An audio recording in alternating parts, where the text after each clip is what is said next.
বিসমিল্লাহির রহমানির রহিম। আসসালামু আলাইকুম ওয়া রহমতুল্লাহি ওয়া বারাকাতুহু।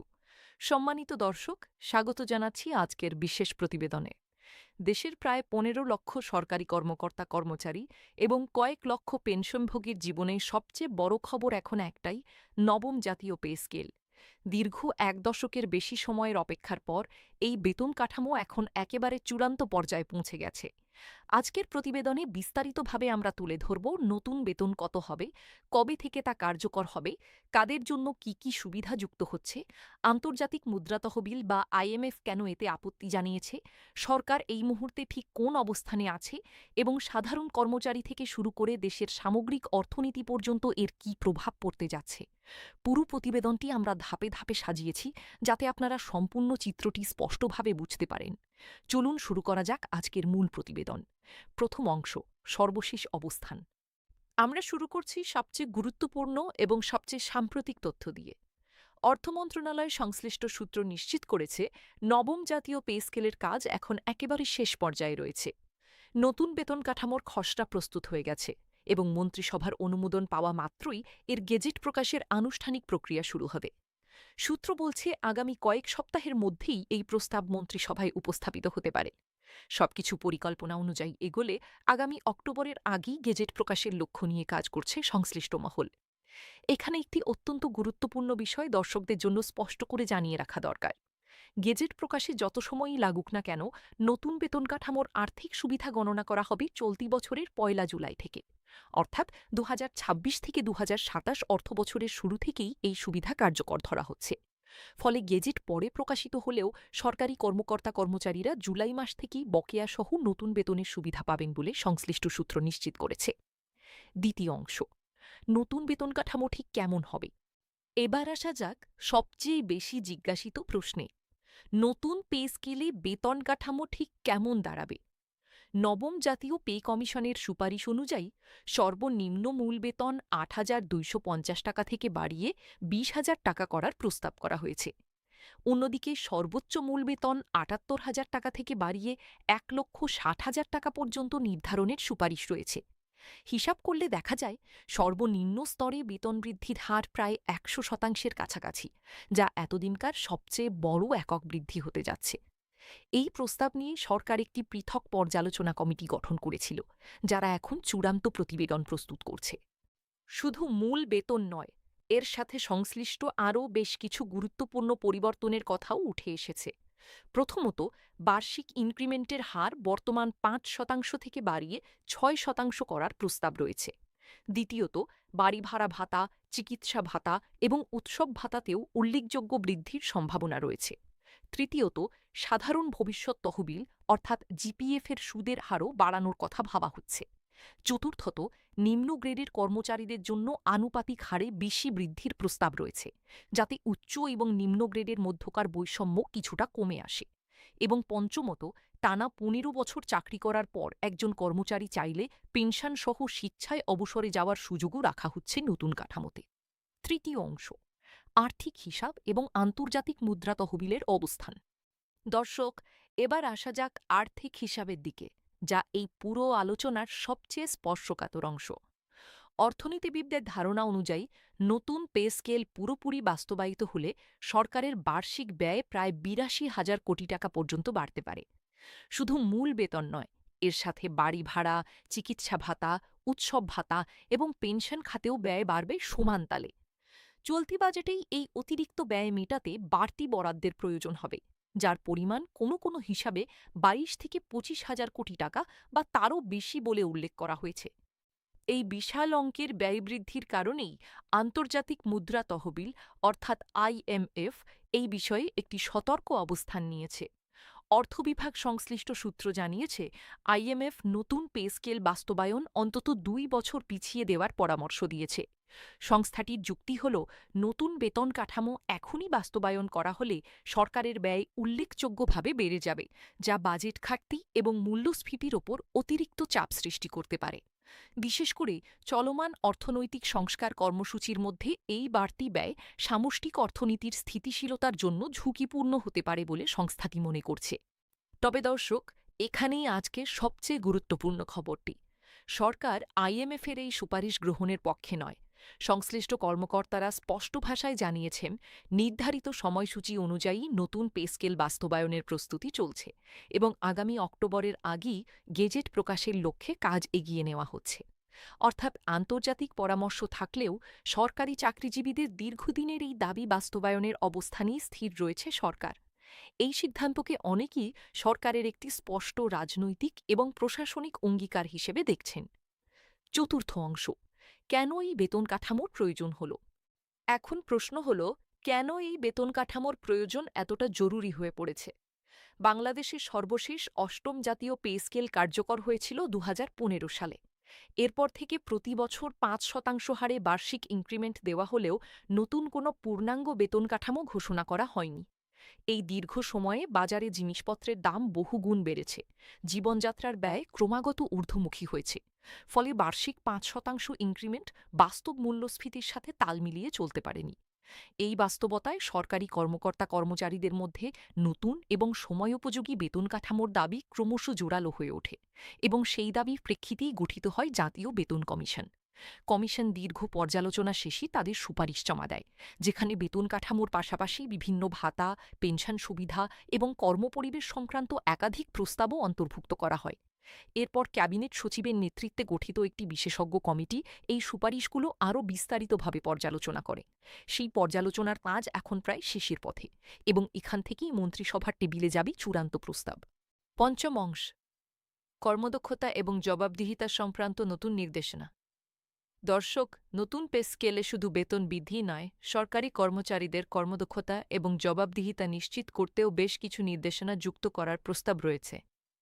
কর্মস্থলে নিয়মিত উপস্থিতি নিশ্চিত করা, নাগরিক সেবার মান বাড়ানো এবং প্রশাসনিক জবাবদিহিতা নিশ্চিত করার লক্ষ্যে সরকারের পক্ষ থেকে কঠোর নির্দেশিকা জারির পরিকল্পনাও রয়েছে। অর্থাৎ বেতন বৃদ্ধির সাথে সাথে কর্মদক্ষতা এবং সেবার মান বৃদ্ধিরও একটি সরাসরি সম্পর্ক স্থাপনের চেষ্টা করা হচ্ছে এই কাঠামোতে। প্রশাসনিক বিশ্লেষকদের মতে এই ধরনের শর্তযুক্ত সংস্কার ভবিষ্যতে সরকারি সেবার মান বাড়াতে গুরুত্বপূর্ণ ভূমিকা রাখতে পারে। ষষ্ঠ অংশ, কারা কারা উপকৃত হবেন? এবার আসা যাক, এই নতুন পে স্কেল বাস্তবায়িত হলে ঠিক কারা কারা উপকৃত হবেন। অর্থ মন্ত্রণালয়ের তথ্য অনুযায়ী নতুন পে স্কেলের আওতায় দেশের প্রায় ১৫ লক্ষ সরকারি কর্মকর্তা কর্মচারী উপকৃত হবেন। এর পাশাপাশি কয়েক লক্ষ অবসরপ্রাপ্ত পেনশনভোগীও এই কাঠামোর সুবিধার আওতায় আসবেন, কারণ পেনশনের হিসাবও নতুন বেতন কাঠামোর ভিত্তিতেই নির্ধারিত হবে। অর্থাৎ শুধু বর্তমান চাকরিরত ব্যক্তিরাই নন, অবসরে যাওয়া কর্মীরাও এই পরিবর্তনের সরাসরি সুফল পাবেন। এর পাশাপাশি শিক্ষা প্রতিষ্ঠানের সাথে যুক্ত এমপিওভুক্ত শিক্ষকরাও এই বেতন কাঠামো পরিবর্তনের দিকে গভীর মনোযোগ দিয়ে তাকিয়ে আছেন। শিক্ষা মন্ত্রণালয় এবং অর্থ মন্ত্রণালয়ের মধ্যে যৌথ পর্যালোচনার মাধ্যমে এমপিওভুক্ত শিক্ষকদের বেতন কাঠামো নতুন পে স্কেলের সাথে সামঞ্জস্যপূর্ণ করার প্রক্রিয়া চলছে বলে জানা গেছে। এতে দেশের বিপুল সংখ্যক শিক্ষক এবং শিক্ষা প্রতিষ্ঠানের কর্মচারীরাও এই সংস্কারের আওতায় আসবেন, যা শিক্ষা খাতে দীর্ঘদিনের একটি দাবি পূরণের পথে গুরুত্বপূর্ণ অগ্রগতি হিসাবে বিবেচিত হচ্ছে। সপ্তম অংশ, সংক্ষিপ্ত পুনরালোচনা। দর্শক, একটু থামি এখানে এবং সংক্ষেপে পুরো বিষয়টি আরেকবার গুছিয়ে নিই, যাতে কোনো তথ্য বাদ না পড়ে। ১. নবম পে স্কেলের চূড়ান্ত প্রস্তুতি এখন প্রায় শেষ পর্যায়ে। ২. মন্ত্রিসভার অনুমোদন পেলেই গেজেট প্রকাশের প্রক্রিয়া শুরু হবে। ৩. লক্ষ্য রাখা হচ্ছে আগামী অক্টোবরের আগেই গেজেট প্রকাশের। ৪. আর্থিক সুবিধা কার্যকর ধরা হবে চলতি বছরের ১ জুলাই থেকেই। ৫. সর্বনিম্ন বেতন হতে পারে ২০,০০০ টাকা এবং সর্বোচ্চ বেতন হতে পারে ১,৬০,০০০ টাকা। ৬. বার্ষিক ইনক্রিমেন্ট ৫% থেকে বেড়ে ৬% হতে পারে। ৭. আইএমএফ বাস্তবায়ন ২ বছর পেছানোর পরামর্শ দিলেও সরকার তা মানতে রাজি নয়। এবং ৮. এই কাঠামোর সুফল পাবেন প্রায় ১৫ লক্ষ কর্মকর্তা কর্মচারী, কয়েক লক্ষ পেনশনভোগী এবং দেশের এনপিওভুক্ত শিক্ষকরা। অষ্টমাংশ, অর্থনীতিতে বৃহত্তর প্রভাব। এখন আসা যাক অর্থনৈতিক দিক থেকে এই সিদ্ধান্তের বৃহত্তর প্রভাব নিয়ে। অর্থনীতিবিদরা বলছেন, একদিকে যেমন সরকারি কর্মচারীদের প্রকৃত আয় বৃদ্ধি জরুরি হয়ে পড়েছে, অন্যদিকে সরকারের সামগ্রিক ব্যয় বৃদ্ধি, রাজস্ব ঘাটতি এবং মূল্যস্ফীতির ওপর কী প্রভাব ফেলবে সেই বিষয়টিও গুরুত্বের সাথে বিবেচনা করতে হচ্ছে। বাজেটে বরাদ্দ বাড়ানোর পাশাপাশি রাজস্ব আদায় বৃদ্ধি এবং ব্যয় ব্যবস্থাপনায় দক্ষতা আনার ওপরও জোর দিতে হবে বলে বিশেষজ্ঞরা মনে করছেন। তবে এটাও ঠিক যে দীর্ঘদিন ধরে স্থবির থাকা একটি বেতন কাঠামোর সংস্কার না হলে সরকারি প্রশাসনে দক্ষ জনবল ধরে রাখা এবং নতুন মেধা আকৃষ্ট করা কঠিন হয়ে পড়ে। ব্যাংকিং খাত এবং বিভিন্ন কর্পোরেট প্রতিষ্ঠানের বেতন কাঠামোর সাথে তুলনা করলে দেখা যায় সরকারি খাতের বেতন কাঠামো দীর্ঘদিন ধরে পিছিয়ে ছিল। এই বাস্তবতায় নতুন পে স্কেল কার্যকর হলে সরকারি চাকরির প্রতি আকর্ষণ আরও বাড়বে বলে মনে করছেন সংশ্লিষ্টরা। বিশেষ করে তরুণ মেধাবীদের মধ্যে সরকারি চাকরির প্রতি আগ্রহ বৃদ্ধি পাবে, যা দীর্ঘমেয়াদী প্রশাসনিক দক্ষতা বৃদ্ধিতেও সহায়ক হবে। এবার প্রশ্ন হল, সাধারণ মানুষ বা করদাতাদের ওপর এর প্রভাব কী হবে? যেহেতু সরকারের ব্যয় উল্লেখযোগ্যভাবে বাড়বে, তাই এই বাড়তি ব্যয় মেটাতে রাজস্ব আদায় বাড়ানোর প্রয়োজন হবে। এক্ষেত্রে ভবিষ্যতে কর ব্যবস্থায় কিছু সমন্বয় আসতে পারে বলে অর্থনৈতিক বিশ্লেষকরা মনে করছেন। তবে সরকারের নীতি নির্ধারকদের অবস্থান হল, সরকারি কর্মচারীদের প্রকৃত ক্রয় ক্ষমতা বৃদ্ধি সামগ্রিক অর্থনীতিতে ভোগ ব্যয় বাড়াতে সহায়ক হবে, যা দীর্ঘমেয়াদে অর্থনৈতিক কার্যক্রম চাঙ্গা রাখতেও ভূমিকা রাখবে। নবম অংশ, ভবিষ্যৎ তহবিল এবং অবসর সুবিধা। দর্শক, এবার একটু কথা বলি ভবিষ্যৎ তহবিল বা জিপিএফ সংক্রান্ত পরিবর্তন নিয়ে। নতুন পে স্কেলের সাথে সাথে জিপিএফের সুদের হার বাড়ানোরও প্রস্তাব রয়েছে। এতে সরকারি কর্মচারীরা তাদের সঞ্চিত তহবিলের ওপর আরও বেশি সুদ পাবেন, যা দীর্ঘমেয়াদে তাদের আর্থিক সুরক্ষাকে আরও শক্তিশালী করবে। পাশাপাশি অবসর গ্রহণের ক্ষেত্রেও নমনীয়তা আনা হচ্ছে। আগে যেখানে নির্দিষ্ট সময়সীমা পূর্ণ করার আগে স্বেচ্ছায় অবসরে গেলে পেনশন সুবিধা সীমিত থাকত, নতুন কাঠামোতে টানা ১৫ বছর চাকরি করার পরই একজন কর্মচারী চাইলে পেনশনসহ স্বেচ্ছায় অবসরে যাওয়ার সুযোগ পাবেন। এটি বিশেষ করে ব্যক্তিগত বা পারিবারিক কারণে চাকরি ছাড়তে চান এমন কর্মচারীদের জন্য একটি গুরুত্বপূর্ণ সুবিধা হিসেবে বিবেচিত হচ্ছে। দশম অংশ, প্রক্রিয়াগত ৫টি ধাপ। এখন একটু আলোচনা করা যাক পুরো প্রক্রিয়ার ধাপগুলো নিয়ে, যাতে দর্শকরা বুঝতে পারেন এই মুহূর্তে আমরা ঠিক কোন অবস্থানে আছি। প্রথম ধাপ ছিল জাতীয় বেতন কমিশনের সুপারিশ প্রণয়ন, যা ইতিমধ্যে সম্পন্ন হয়েছে। দ্বিতীয় ধাপ হল বিশেষজ্ঞ কমিটির মাধ্যমে সেই সুপারিশ পর্যালোচনা, যা প্রায় শেষের দিকে। তৃতীয় ধাপ হল চূড়ান্ত প্রতিবেদন প্রস্তুত করে তা মন্ত্রিসভায় উপস্থাপন করা, যা আগামী কয়েক সপ্তাহের মধ্যে ঘটতে পারে বলে আশা করা হচ্ছে। চতুর্থ ধাপ হল মন্ত্রিসভার অনুমোদন এবং সবশেষে পঞ্চম ধাপ হল আনুষ্ঠানিক গেজেট প্রকাশ।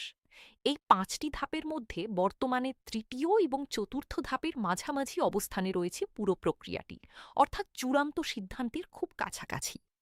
একাদশ অংশ, সাধারণ মানুষের প্রতিক্রিয়া। দর্শক, সাধারণ মানুষের মধ্যেও এই খবর নিয়ে ব্যাপক আগ্রহ লক্ষ্য করা যাচ্ছে। বিশেষ করে যারা সরকারি চাকরিতে নিয়োজিত আছেন, তারা প্রতিদিনই নতুন কোনো আপডেটের অপেক্ষায় থাকছেন। সামাজিক যোগাযোগ মাধ্যমেও এই বিষয়ে আলোচনা চলছে সমানতালে।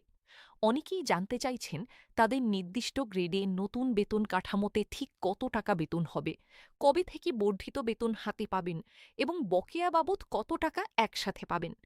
এই প্রশ্নগুলোর সুনির্দিষ্ট উত্তর পাওয়া যাবে গেজেট আনুষ্ঠানিকভাবে প্রকাশিত হওয়ার পরই, কারণ চূড়ান্ত গেজেটেই প্রতিটি গ্রেডে সুনির্দিষ্ট বেতন কাঠামো উল্লেখ থাকবে।